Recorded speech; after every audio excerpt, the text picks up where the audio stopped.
Look, man, the Toad wants you to like this, comment on this, and bring it on home and subscribe.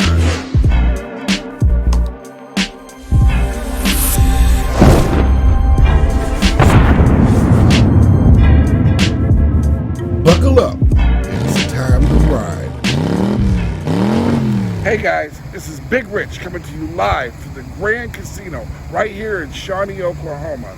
Earlier, I had a chance to sit down and interview Rafael Viana. We talked about his first fight back and what it meant to him, because he hurt his hand in his last title bout.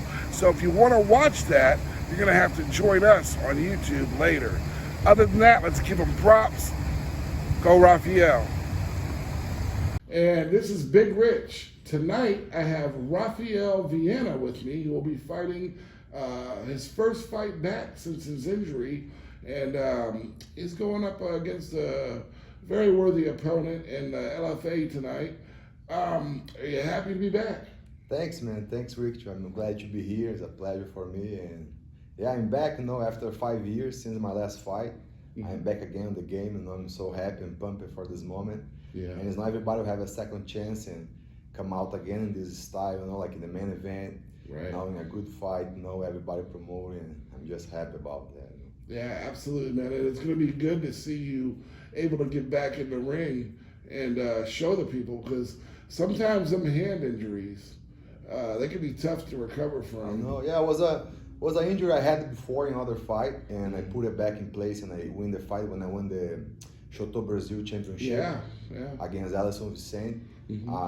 My finger popped out, and I put it back, and I get back to the fight and submit the guy.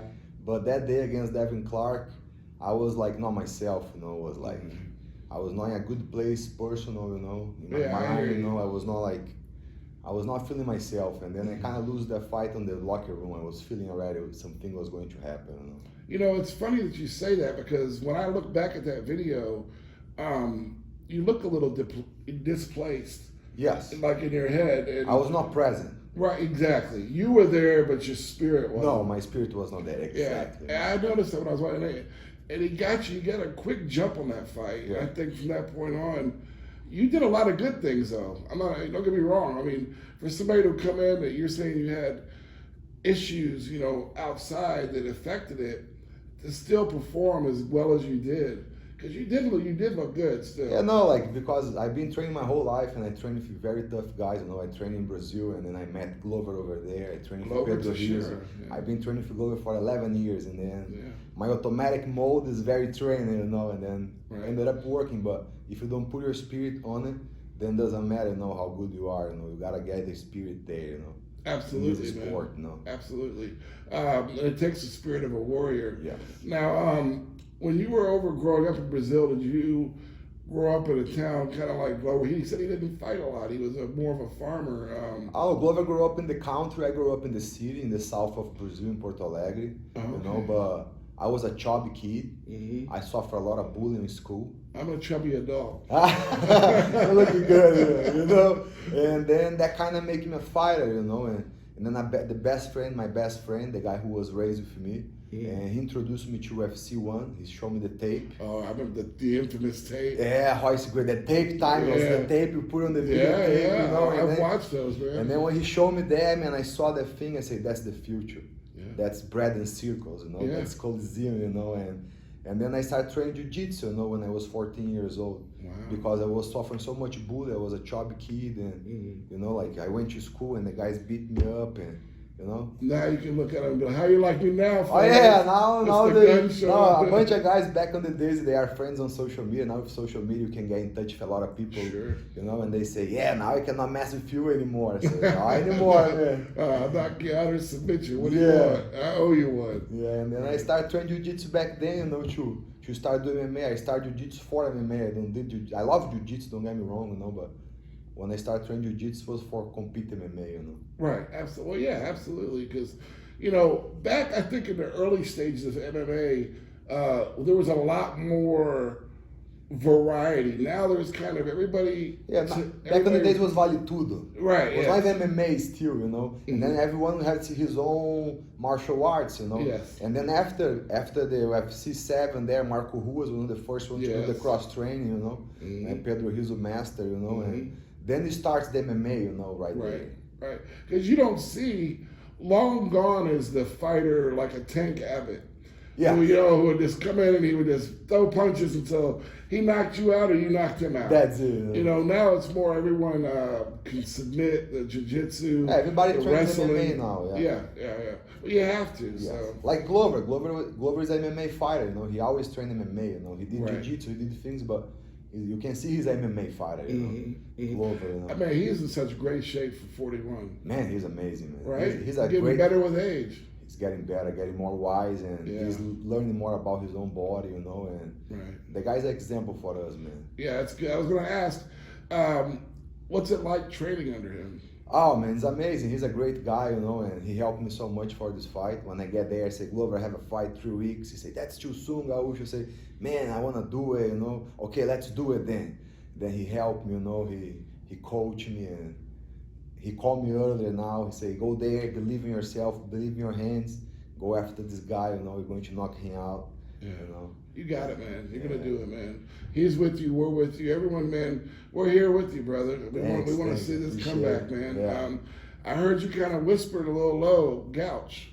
That nickname, how did you Oh, get that? Gaúcho. Yeah. Gaúcho is because, my nickname is Gaúcho because where I born, everybody who born there is called Gaúcho. Okay. From the Rio Grande do Sul, you know, in Rio Grande do Sul. And then when I went to move to Rio de Janeiro to train, because I moved to Rio de Janeiro when I was a purple belt. I was 19 years old, 20 years old, because I gotta get more training, you know, because Porto Alegre was not very developed still. Right. Don't have much black belts and good training partners. Then I went to Rio, and when I get there, everybody started calling me Gaúcho, you know. Hey, Gaúcho.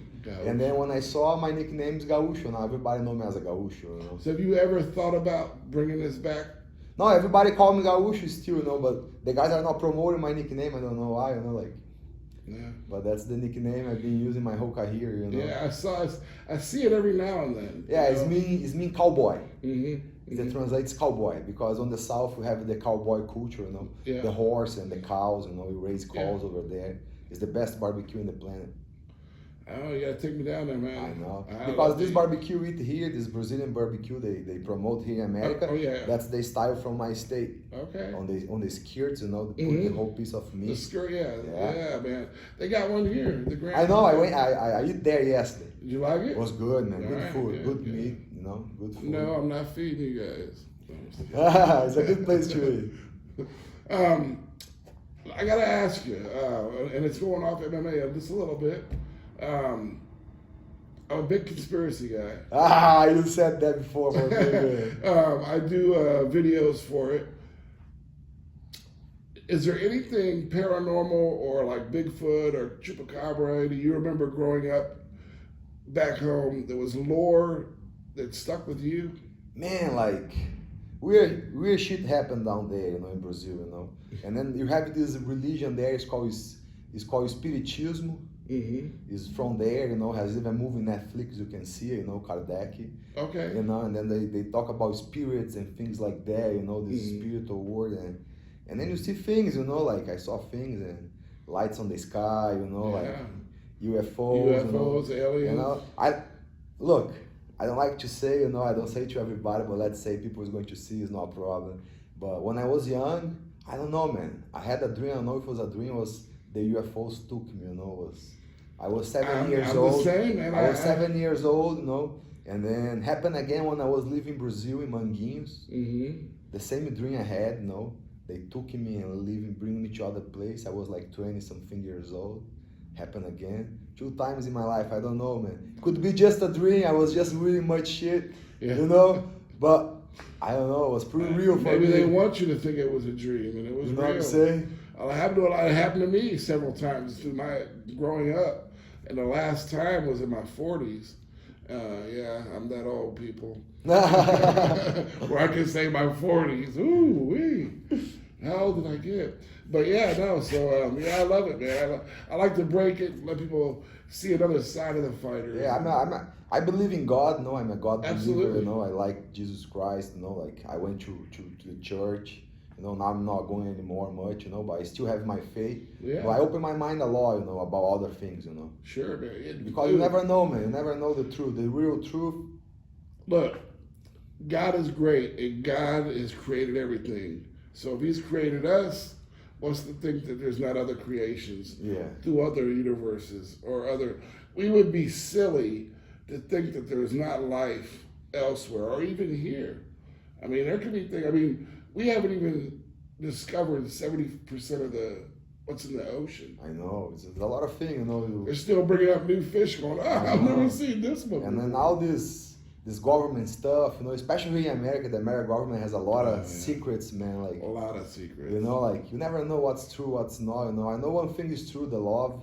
You know, I think love is the best feeling having the human being have. You know, like it's a strong power. You know, feeling. Love is the ultimate power. That's it, you know, man. And that's what I believe. You know, that's what moved me. You know, and that's what moved me to get back to what I'm doing. You know, the love for the sport. You know, to quit everything I was doing was like overnight. You know, I was painting walls, you know, I was being a painter, you know, making a good money, and I was going to train in Glover's gym once a week on the weekend to do jiu-jitsu, and one day I hurt my knee training there, and then I went back, I could not work the first 2-3 days, and then that thing kind of like was a glimpse in me, I said, click on me, I said, I'm wasting my life. You know, I was like, not me, you know, I look in the mirror and say, who is this guy, you know, I was married, my ex-wife is a great woman, you know, like, I love her, now we're friends, you know. She helped me a lot, but then in about a week, I changed my whole life. Wow. In 1 week, I said, I quit my job. I said I'm going to separate her. I grabbed all my clothes, I put in my car, I went to live in my school. I have a school in Waterbury with my brother at martial arts school. Okay. I went to live there and then start training. That was last year in the middle of the year. Wow. Yeah. You know what they say, man, if you're not living your life that you want to live, you're never going to be happy. So I'm glad that you... Yeah, no, I had the courage to do it, you know, and because I set my mind, you know, like a lot of people now, people are watching, I like to say, like, the mind is powerful. If you want to do something for your life, you can. Just set your mind. Set the mind. You know, everyone can do it. Can't say that better, man. You know, and that's what I believe, you know, in the power of our mind, the power of the love, you know, and that's it, you know, like. I love it, brother. Well, look, we're going to have to get you on when you get back home. Bring you on the live show with us. We do it Sunday. That'd be a pleasure, man. And we'll talk. We'll get you on there for an hour. We'll just then have more time to talk. Now I gotta go. I gotta go for a war. You know, I gotta go beat this guy. Yes, sir, man. You're gonna get ready, you know. And when you come on, we'll talk about this victory. Nice. Yeah. That'll be a pleasure, you know. Absolutely, brother. Well, look, thank you guys for showing up and listening. And thank you for being a guest on the show tonight. I just like to say thanks, and thanks so much, Rick. It was a pleasure to talk with you a little bit. Yeah, man. And I hope everybody enjoy and watch the fight later, you know. Yes, sir. We're going to watch it, and we're going to be cheering for you. Thanks. In heart, soul, and mind, brother. Thanks, I appreciate it. So with that said, guys, hopefully you enjoyed this little tidbit that we got to share with Rafael today. And we're going to get him on the big show next time. Nice. So, thanks, man. Thanks, Rick. All right.